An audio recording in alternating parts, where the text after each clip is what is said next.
지난 2월 윤 전 대통령의 구속 취소가 결정되기 전 박성재 전 법무부 장관이 국무위원들을 모아 윤 전 대통령의 구속을 취소해달라는 청원서를 법원에 제출하려 한 것으로 파악됐습니다. 탄핵소추로 직무가 정지된 법무부 장관이 내란 혐의를 받는 피의자의 구속을 취소해달라는 의견을 내려한 겁니다. 김지성 기자가 단독 취재했습니다. 지난 2월 4일 윤석열 전 대통령이 갑자기 서울중앙지법에 구속을 취소해달라고 청구했습니다. 법률 대리인이자 40년 직위로 알려진 석동현 변호사는 탄핵 기각을 전제로 직무 복귀를 위해 구속 취소를 해야 한다고 주장했습니다.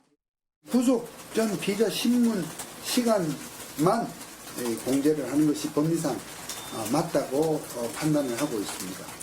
시간, 분 단위까지 정확히 계산하기는 어렵지만 날수 기준으로 보면 1월 25일을 넘겨서는 안 된다는 것이 구속 취소 결정이 내려지기 전인 2월 26일 석 변호사가 당시 박성재 법무부 장관에게 카카오톡과 텔레그램 메시지를 연달아 보냅니다.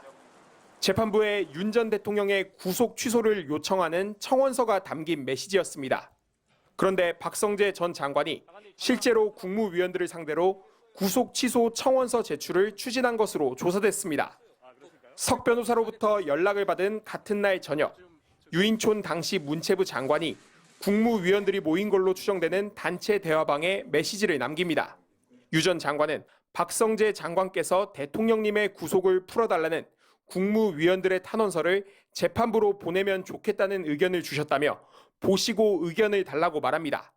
박 전 장관은 당시 국회 탄핵소추로 직무가 정지된 상태였습니다.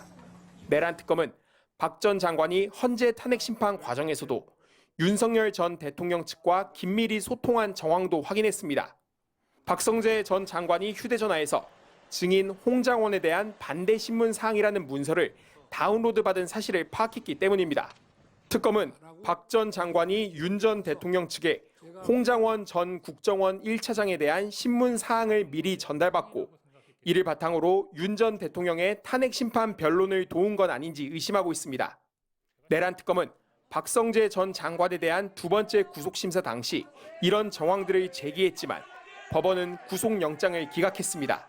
내란 특검은 이번 주 박 전 장관을 불구속 상태로 재판에 넘길 계획입니다. MBC 뉴스 김지성입니다.